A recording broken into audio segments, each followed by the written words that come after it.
Seigneur soit avec vous. Évangile de Jésus-Christ selon saint Luc. En ce temps-là, comme une grande foule se rassemblait et que de chaque ville on venait vers Jésus, il dit dans une parabole: le semeur est sorti pour semer la semence. Et comme il semait, il en tomba au bord du chemin. Les passants la piétinèrent et les oiseaux du ciel mangèrent tout. Il en tomba aussi dans les pierres.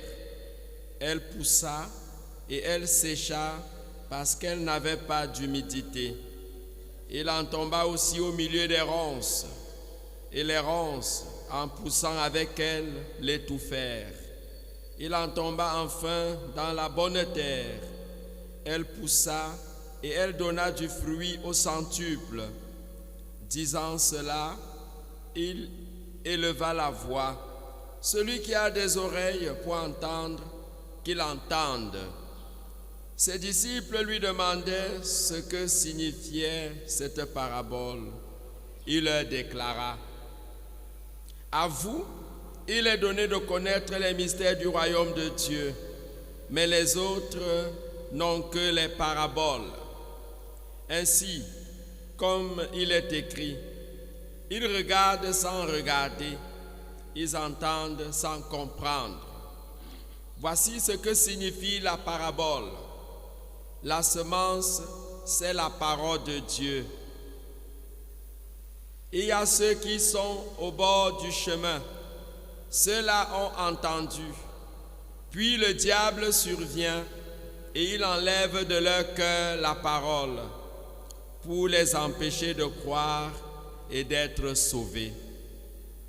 Il y a ceux qui sont dans les pierres. Lorsqu'ils entendent, ils accueillent la parole avec joie, mais ils n'ont pas de racines. Ils croient pour un moment et au moment de l'épreuve, ils abandonnent. Ce qui est tombé dans les ronces, ce sont les gens qui ont entendu, mais qui sont étouffés, chemin faisant, par les soucis, la richesse, les plaisirs de la vie et ne parviennent pas à maturité. Et ce qui est tombé dans la bonne terre, ce sont les gens qui ont entendu la parole dans un cœur bon et généreux, qui la retiennent et portent du fruit par leur persévérance. Acclamons la parole de Dieu.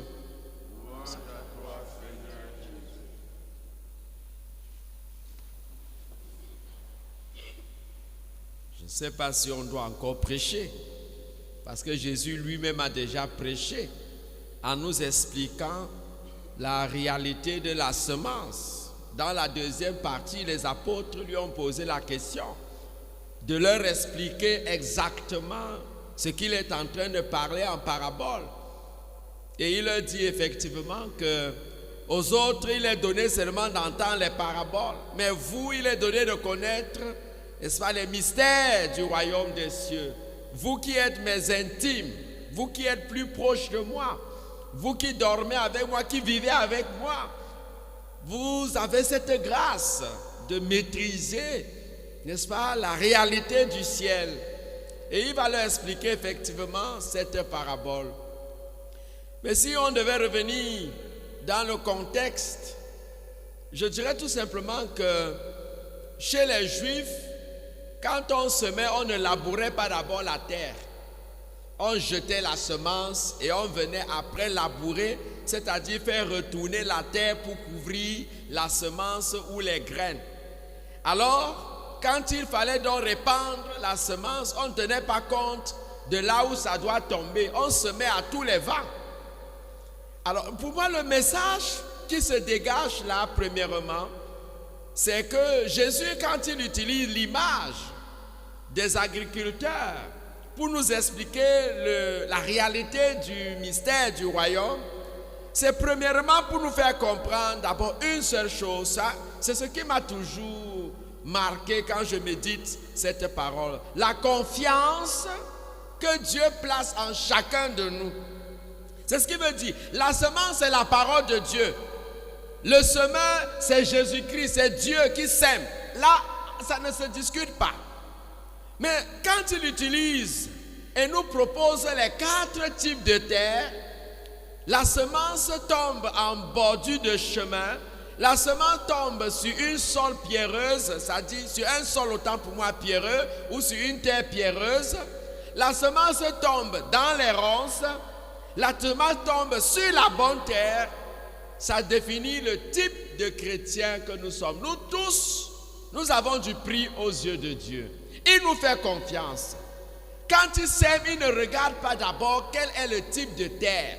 Il répand seulement la semence. Il répand la parole de Dieu. Et c'est ce qui nous rejoint.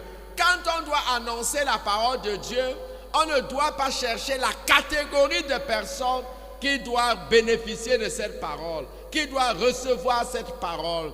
Quand le Seigneur sort pour semer, il sème partout. Alors, la première réalité, vous voyez comment nous allons décliner la confiance.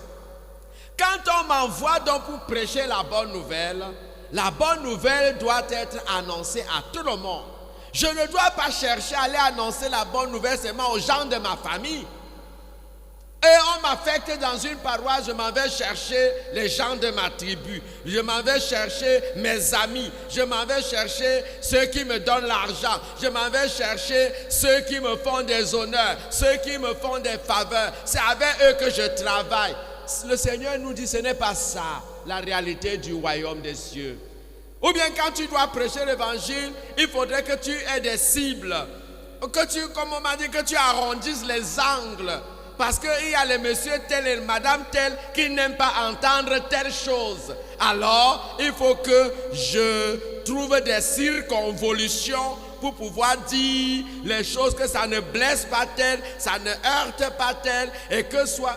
C'est encore la parole que j'annonce. Ça veut dire que c'est moi que j'annonce en ce moment. Ou bien que c'est toi qui m'influence. Le Seigneur nous fait confiance. Et il fait confiance tellement que il croit que même le sol pierreux, la terre qui est, la pierre qui est recouverte d'une petite couche de terre, peut recevoir aussi la parole et être transformée. Ah, écoutons ça. Ça dit même si la parole tombe dans les ronces, le Seigneur a confiance que les ronces là peuvent se convertir et laisser que la parole de Dieu pousse là-dedans. Même si la parole est tombée en bordure de route, de chemin, le Seigneur a confiance que même si tu es le type de terre qui est en bordure de chemin, tu es capable toi aussi de recevoir la parole et que cette parole te transforme, que cette parole te change, que cette parole te convertisse. Il a confiance en nous. Voilà pourquoi il ne nous différencie pas. Et à partir de là, on comprend que le Seigneur n'est pas tribaliste.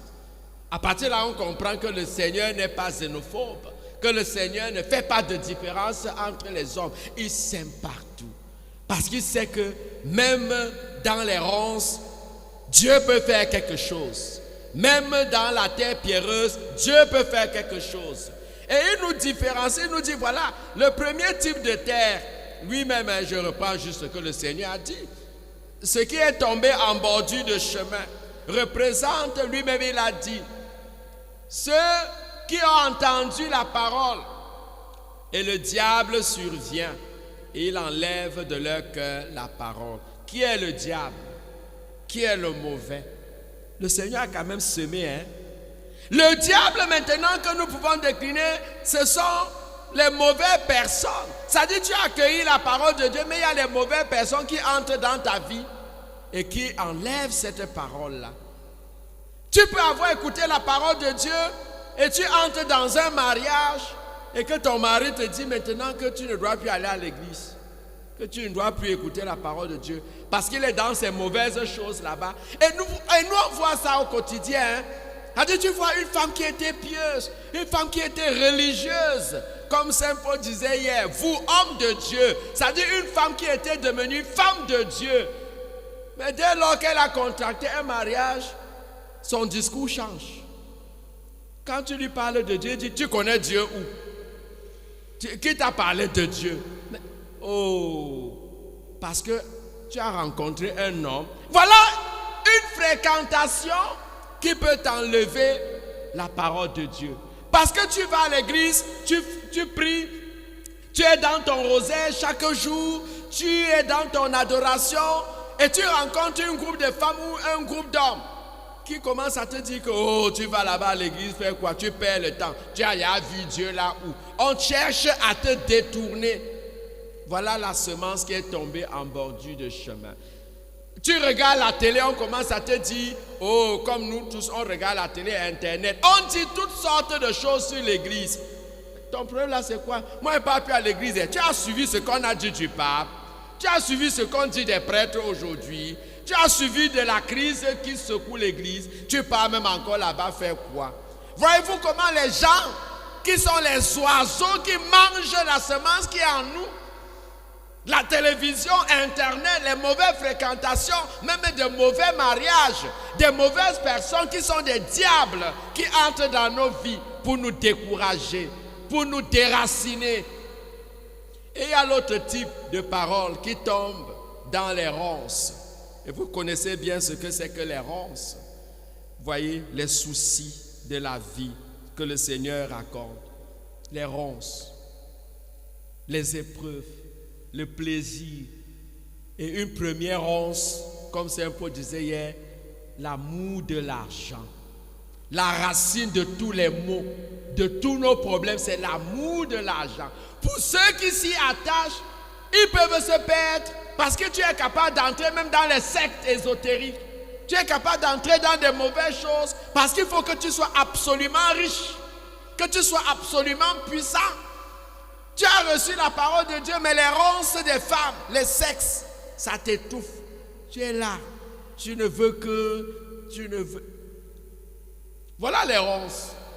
Mais il y a le sol pierreux aussi, non? Les gens de peu de profondeur. Dès que tu as reçu la parole de Dieu, une mauvaise nouvelle vient. Oh Seigneur, qu'est-ce que tu m'as fait comme ça? Pourquoi la maladie si m'a frappé? Pourquoi maintenant j'ai des problèmes dans mon foyer? Pourquoi je te demande l'enfant, tu ne me donnes pas? Je me suis marié, voilà que mon mari me fait des problèmes. Voilà, quelqu'un sans profondeur. Une petite épreuve survient, une petite maladie, une petite incompréhension. Parce que les gens sont venus te dire, regarde, tu es toujours à l'église, tu pries, pourquoi tu as tous les problèmes? Mais parce que tu penses quand tu marches à la suite du Christ, tu ne portes pas ta croix. Lui-même, quand le Christ est venu dans le monde, il est venu faire quoi? Sauver l'humanité en passant par la croix, non? Et pourquoi tu penses que la croix est réservée pour certaines personnes? Donc dès que tu pries là, tu dois être seulement dans le bonheur. Ou quand tu vas à l'église, tu es seulement dans le bonheur. Ou quand tu fais la charité, tu aides les gens. Tu crois que Dieu va du coup exaucer toutes tes prières. Voilà les gens sans profondeur, sans racines, qui ne sont pas solides, qui n'ont pas de consistance. Et voilà que quand ils ont reçu la parole de Dieu, une petite maladie, une petite difficulté, une petite épreuve, et ils se découragent. Et puis mon enfant est malade. Pourquoi j'ai demandé le visa pour mon enfant, on ne m'a pas donné. J'ai fait les neuvaines de prière, j'ai même inscrit les tonnes de messe. Pourquoi Dieu m'a fait ça? Dieu sait ce qui est bien pour toi. Dieu sait ce qui est bien pour ton enfant. Parce que tu penses que tes pensées sont ses pensées. Lui-même, il nous dit, mes pensées ne sont pas vos pensées. Mes chemins ne sont pas vos chemins. Vous pouvez regarder de façon humaine. Tu es en train de désirer seulement être président de la République. Tu es sûr que si te donne la charge, là, tu peux supporter, papa. Il y a quelqu'un qui l'a préparé à ça depuis. Il l'a préparé à assumer, à être résistant. Voilà pourquoi la finale de l'évangile m'a plu. Si nous sommes dans la bonne terre, et c'est ça que le Seigneur souhaite pour chacun de nous, que nous soyons la bonne terre. Et si nous sommes la bonne terre, nous sommes la terre de la persévérance. Ça dit, je persévère quand j'écoute la parole de Dieu. Je persévère quand j'endure les difficultés, les épreuves. Je persévère quand les gens disent toutes sortes de méchanceté contre moi. Je suis résistant. Racontez ce que vous racontez. J'ai ma boussole, j'ai mon roc, c'est le Seigneur. je m'accroche, c'est lui, c'est la parole de Dieu. Et je nous disais hier, le Seigneur nous dit, annoncez cette parole, de façon que votre vie passe au crible de cette parole. Parce que Jésus lui-même est sorti pour annoncer la parole. Ville et village, il annonçait la parole. Et je nous disais hier que nous devons être les continuateurs du Christ là où nous sommes. Jésus veut continuer encore à être dans nos quartiers, dans nos villes, dans nos villages, dans nos marchés, dans nos lieux de call-box. Et il est là-bas à travers toi. Et je nous ai dit qu'il est encore dans le monde, dans le quartier, à travers la radio et télévision Veritas. C'est là. Et j'ai reçu un merveilleux témoignage hier, frères et sœurs. Je vais vous partager ça. Quand j'ai fini la messe ici, il m'avait pris mon téléphone. Je regarde un message, une dame. Je ne sais pas si elle est en Dorbo, c'est où. Elle est call-box. Elle fait au mobile money, au Orange money, quelque part. Elle m'a envoyé une série de voix. Elle me dit, mon père, tu ne peux pas imaginer quand tu prêchais hier. Et il y a un monsieur qui est venu pour faire son transfert. Comme dans mon call-box, il y a toujours la radio Veritas. Je marche avec, je dors avec, je fais tout avec. Il t'a écouté du début à la fin. Et chaque matin, c'est ça. Quand on met la messe à la cathédrale, ceux qui passent s'arrêtent et m'écoutent. Et ils t'écoutent. Après, il y a un autre qui a dit, merde, il faut que je reprenne le chemin de l'église. J'ai eu la chair de poule hier. Elle me fait ce témoin, merde, mais ce prêtre-là parle, il faut que je retourne à l'église. Mais j'avais abandonné ma foi.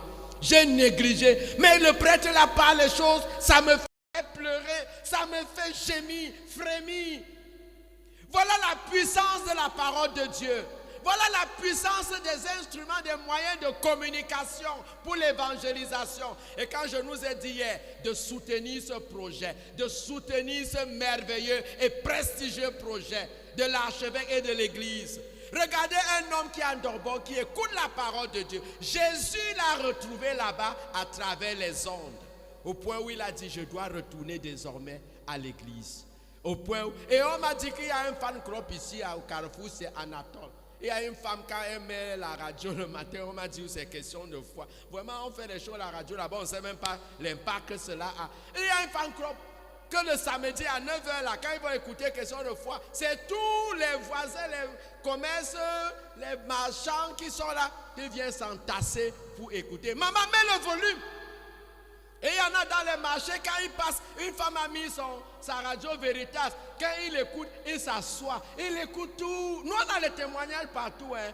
Et quand j'ai écouté ce texte, il y a Jésus qui marche dans les villes et villages, dans les quartiers. Il dit, regardez comment à travers la radio et télévision Veritas, Jésus est dans tous les quartiers. Jésus est dans toutes les maisons. Jésus est dans nos marchés. Jésus est dans les lieux de call-box, de Orange Money, de Mobile. Jésus est partout. Pour transformer les cœurs, pour donner aux gens l'espérance, pour donner aux gens de faire confiance en Dieu. Que oui, j'ai reçu une dame hier, il y a une femme aveugle, je ne sais pas où c'est, Carrefour, c'est cité, si on va même venir me chercher. Elle a dit, pardon, allez chercher le prêtre là qui vient, je veux lui parler. Elle est aveugle.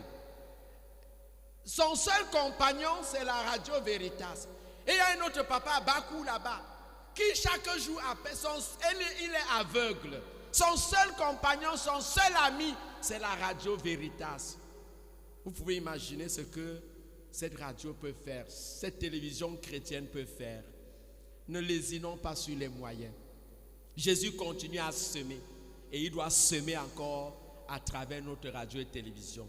Mais il veut semer aussi à travers toi. Que là où tu es, que tu puisses propager cette bonne nouvelle. Que tu puisses être Jésus-Christ au marché, par tes paroles et par tes exemples et par tes œuvres. Oui, il veut que quand tu vendes au marché, qu'on sente qu'ici existe une femme du Christ, un homme du Christ, dans ta manière de faire, de te comporter. C'est comme cela que nous pouvons convertir le monde et c'est comme cela que nous serons la bonne terre. Loué soit Jésus-Christ.